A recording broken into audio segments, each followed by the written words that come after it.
अस्सलाम वालेकुम, welcome to take mentor. आज का हमारा टॉपिक है स्विच स्टेटमेंट्स। स्विच स्टेटमेंट्स कैसे काम करती हैं और ये कैसे डिफरेंट है इफ स्टेटमेंट से, ये हम लोग आज की वीडियो में देखेंगे। शुरू करते हैं without any further delay, let's go.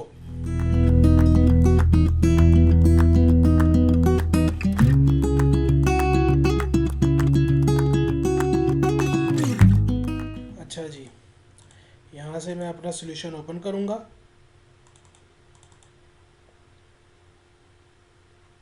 और ये मेरी पिछली वीडियो का कोड आपके सामने आ गया। और ये हमारी है इफ़ स्टेटमेंट। जो अगली स्टेटमेंट मैंने आप लोगों को करवानी है वो है स्विच स्टेटमेंट।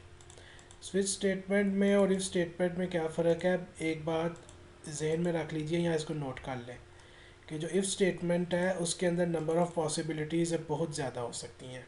अगर ज़्यादा केसेस और ज़्यादा नंबर ऑफ़ पॉसिबिलिटीज़ आपने कैलकुलेट करनी है, आप इफ स्टेटमेंट यूज़ करेंगे। और अगर नंबर ऑफ़ पॉसिबिलिटीज़ बहुत कम है, फिर वहाँ पे आप स्विच स्टेटमेंट यूज़ करेंगे केसेस के थ्रू। अब वो कैसे होता है मैं आप लोगों को इस डेमो में दिखाता हूँ। प्लीज़ स्टे विद अस और प्रैक्टिस साथ साथ करते रहिए। ओके, यहाँ पे मैंने एक लिया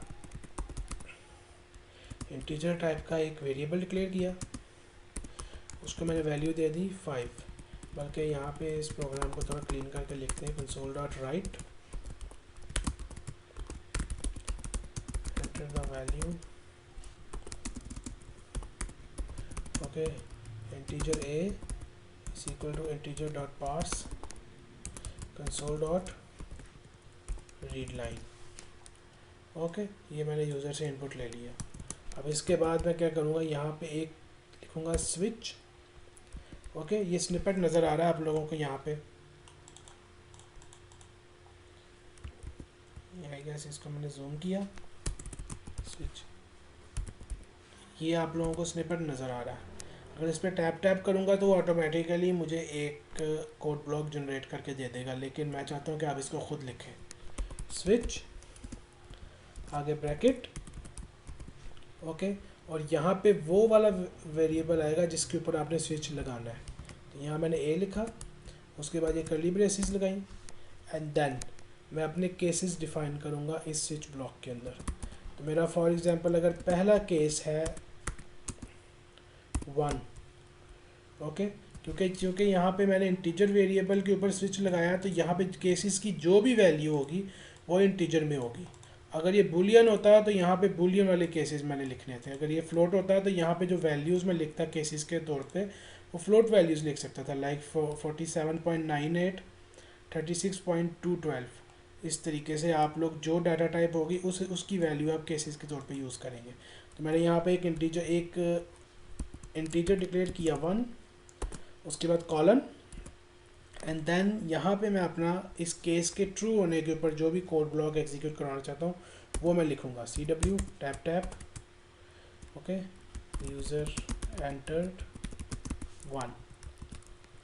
ओके, अब इसके बाद जब मेरा ये केस कंप्लीट हो चुका है, मैंने जिसमें कोड ब्लॉक एग्जीक्यूट करवाना था वो मैंने लिख लिया। अब मैं एंड पे एक और स्टेटमेंट लिखूँगा ब्रेक स्टेटमेंट। ये स्टेटमेंट डिफाइन करती है कि मेरा ये केस जो है ये कंप्लीट हो चुका है। अब इसी को मैं कॉपी करूँगा, कॉपी किया 2 2। ओके, फिर इसी को मैं कॉपी करूँगा, एक और केस डिफाइन करते हैं 3 के नाम से। ओके 3। और आखिर में जब मैंने सारे केसेस डिफ़ाइन कर लिए, जितने मर्जी आप केसेस डिफ़ाइन करें, जब मैंने सारे केसेस डिफ़ाइन कर लिए हैं तो मैं एक और केस डिफ़ाइन करूँगा डिफ़ॉल्ट के नाम से।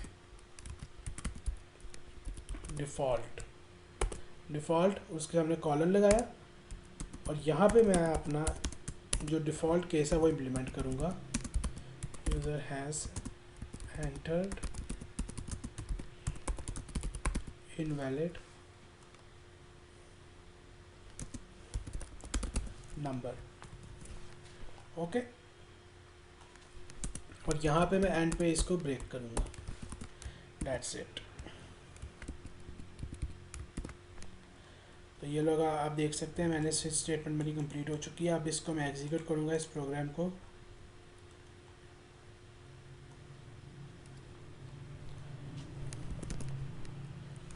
मैं यहाँ पे एंटर करूँगा 1। ओके, जैसे ही मैंने एंटर किया तो देखें अब यूज़र ने मुझे उसने मुझे वो कोड ब्लॉक एग्जीक्यूट करवा के दिखा दिया। अब मैं यहाँ पे एंटर करूँगा फॉर एग्जांपल 95 और देखिए मेरा डिफ़ॉल्ट कोड ब्लॉक एग्जीक्यूट हुआ है। इसको मैं कमेंट कर दूँगा यहाँ से। कमेंट करने के बाद मैं आप लोगों को एक और चीज़ करवाना चाहता हूँ कि मिसाल के तौर पे स्विच के अंदर क्योंकि लिमिटेड नंबर ऑफ़ केसेस, जब बहुत कम केसेस हो तब आप इसको यूज़ कर सकते हैं। अब आप जिस मर्ज़ी वेरिएबल के साथ स्विच को यूज़ करें, लेकिन जो आइडियल तरीका है जो कि प्रोग्रामिंग प्रैक्टिस इंडस्ट्री स्टैंडर्ड है C# का, वो है enums। स्विच को बेहतर तरीका यूज़ करने का ये है कि आप enums के साथ यूज़ करें। अब enums क्या होता है मैं आप लोगों को यहाँ पे डिफ़ाइन करके बताता हूँ। सबसे पहले आप एक काम कीजिए, ये जो आपका मेन फंक्शन है ना, इसको आप कर दें यहाँ से कोलैप्स। ये आपको नज़र आ रहा है ये साइन, यहाँ से कोलैप्स करो, इसको कोलैप्स कर दिया। उसके बाद आपको यहाँ पे एक प्रोग्राम क्लास नज़र आ रही होगी, इसको बेशक आप यहाँ से भी कोलैप्स करें। कोलैप्स कर दिया गया। नाउ अब यहाँ पे इस प्रोग्राम क्लास के ब्लॉक के नीचे आपने लिखना है enum। ठीक है, जैसे ही आपने enum टाइप किया देखें उसको ब्लू कर दिया उसने, और यहाँ पे स्निपेट भी नज़र आ रहा है enum का।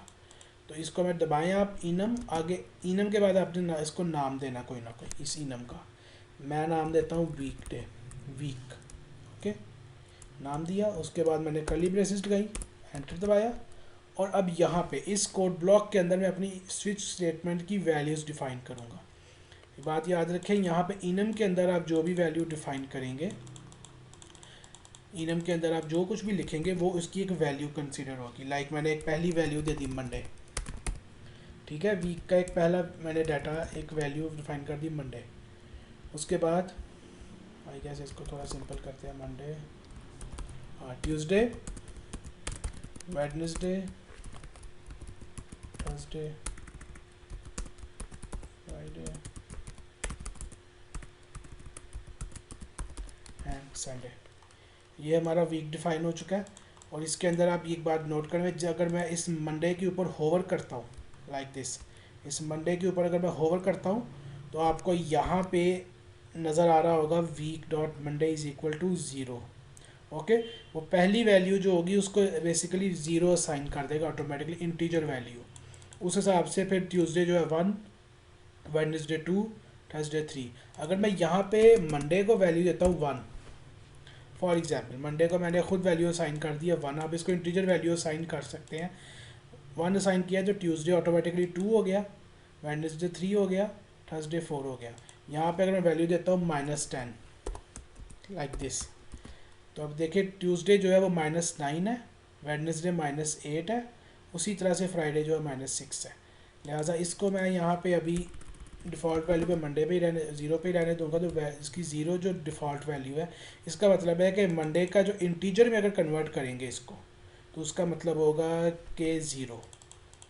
ओके, अच्छा, अब इसके बाद आपने क्या करना है कि इस कोड ब्लॉक को, जो प्रोग्राम क्लास है, इसके कोड ब्लॉक को आप एक्सपेंड करेंगे। यहाँ पे डबल क्लिक करके इसके ऊपर डबल क्लिक करें। ओके, अब यहाँ पे आप एक काम कर सकते हैं, यहाँ पे लिखें वीक। ओके, चूँकि हमने वीक डिफ़ाइन किया enum टाइप का, तो उसने ऑलरेडी उसकी डाटा टाइप जो है हमें दिखा दिया। इसके नाम से हम एक वेरिएबल बनाएंगे w का, w इज़ इक्वल टू, इसको मैं वैल्यू देता हूँ, कोई भी वैल्यू दे सकता हूँ। लाइक मैंने इसको वैल्यू दे दी संडे, वीक डॉट संडे, ये वैल्यू इसको साइन कर दी गई है। अब स्विच, ओके, ये मुझे स्निपेट नज़र आ रहा है यहाँ पे नीचे, स्विच का मैं लगाऊंगा टैप टैप, मैंने टैप टैप दबाया, और इस वाले ब्लॉक के अंदर स्विच ऑन के अंदर मैं W लगाऊंगा। आपने एग्जैक्ट वैसे ही करना है जैसे मैं स्क्रीन के ऊपर कर रहा हूँ। ओके, W दबा के मैंने एंटर किया, एक दफ़ा फिर से एंटर किया, और ये देखें ऑटोमेटिकली उसने वो केसेस जनरेट कर दिए हैं जो कि मैंने डिफ़ाइन किए थे enum के अंदर, ये मंडे ट्यूसडे। ओके, सो यहाँ पे मैं जाके लिखूँगा, अपनी आउटपुट दूंगा, लाइक जो मैंने एग्जीक्यूट करवाना है, today is Monday. Okay, Tuesday,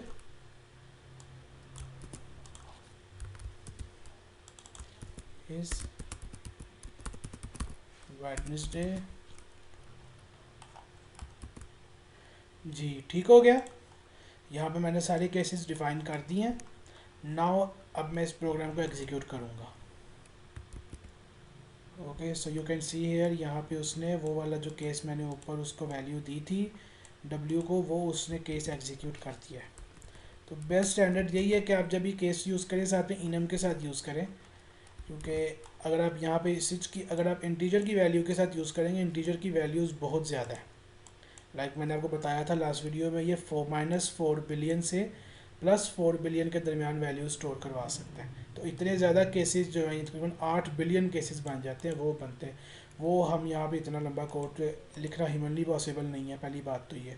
दूसरा ये कि अगर आप इफ स्टेटमेंट उसकी बेहतर यूज़ कर लें, यहाँ पे आप रेंजिंग कर सकते हैं। सर ये रेंज मैंने डिफाइन कर दी है, टेम्परेचर 11 के बराबर है या फिर 20 से कम है, यानी इसके अंदर 11 से लेकर 20 के दरमियान के जितने डिजिट्स आ गए हैं सारे इस एल्स ब्लॉक में चेक होंगे।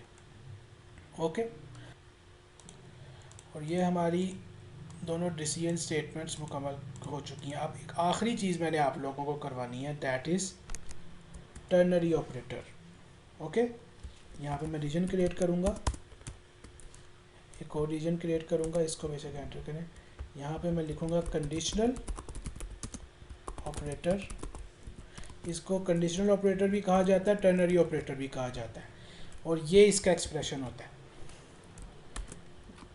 Question mark. इसको कोलैप्स करो, क्वेश्चन मार्क कहाँ गया ये,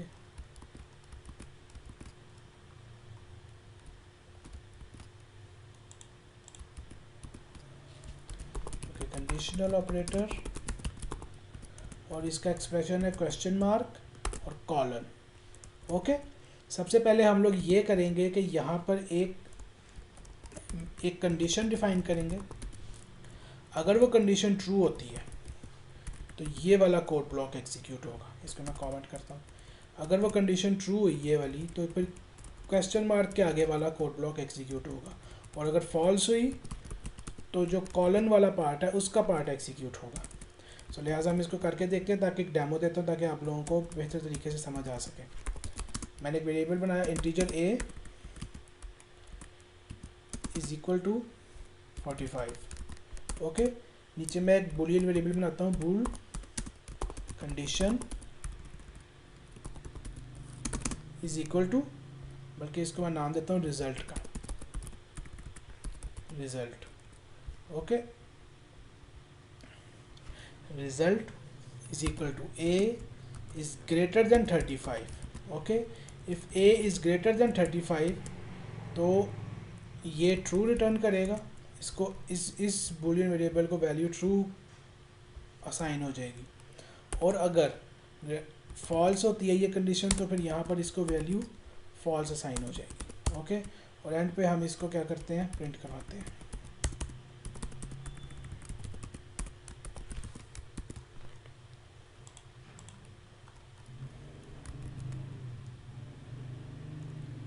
जैसा कि आपको नज़र आ गया, उसने ट्रू प्रिंट करवा दिया। इसको एक और तरीके से हम कर सकते हैं, मैं आपको यहाँ पे दिखा सकता हूँ। जैसे कि यहाँ पे मैं इसको कमेंट करूँगा और मैं ये इनपुट यूज़र पे छोड़ता हूँ कि यूज़र इनपुट दे इसकी, ताकि हमारा जो प्रोग्राम है वो डायनामिकली इनपुट ले सके। हार्ड कोडेड वैल्यू पे तो इनपुट चेंज नहीं होती, लेकिन अगर आप यूज़र इनपुट लेते हैं तो उस पर आप डायनामिक वैल्यूज़ के साथ प्रोग्राम को चेक कर सकते हैं। ओके, तो अब यहाँ पे मैं लिखूँगा फॉर एग्ज़ाम्पल, यहाँ मैं लिखूँगा console dot write line if a is equal to 10। ये मैंने कंडीशन लगाई, यहाँ पे मैं कंडीशनल ऑपरेटर यूज़ करूँगा, और यहाँ पे मैं स्ट्रिंग पास कर दूँगा a is 10 and then colon a is not 10। Okay, अगर ये हमारी कंडीशन ट्रू हो जाती है तो कोड ब्लॉक ये वाला पार्ट कंसीडर करेगा। पहले वो कंडीशन चेक करेगा, अगर कंडीशन ट्रू है तो ये वाला पार्ट, और अगर कंडीशन फॉल्स हुई तो फिर ये वाला पार्ट प्रिंट होगा। ओके, लिहाजा हम इसको स्टार्ट करके देखते हैं। ओके, अब मैं यहाँ पे एंटर करता हूँ 10, तो a इज़ 10। अगर आप दूसरी वैल्यू देंगे तो जाहिर सी बात है दूसरे वाला कोड ब्लॉक एग्जीक्यूट होगा 2552 and there we go. I hope आप लोगों को आज की वीडियो में कुछ समझ आई होंगी चीज़ों की। डिसीजन स्टेटमेंट्स, आज हमारा टॉपिक ख़त्म हो चुका है। अगले वीडियो में हम लोग देखेंगे लूप्स को। लूप्स एक इम्पॉर्टेंट रोल प्ले करते हैं प्रोग्राम के फ्लो में, लिहाजा हम उनको समझने की कोशिश करेंगे। तब तक के लिए अल्लाह हाफिज़।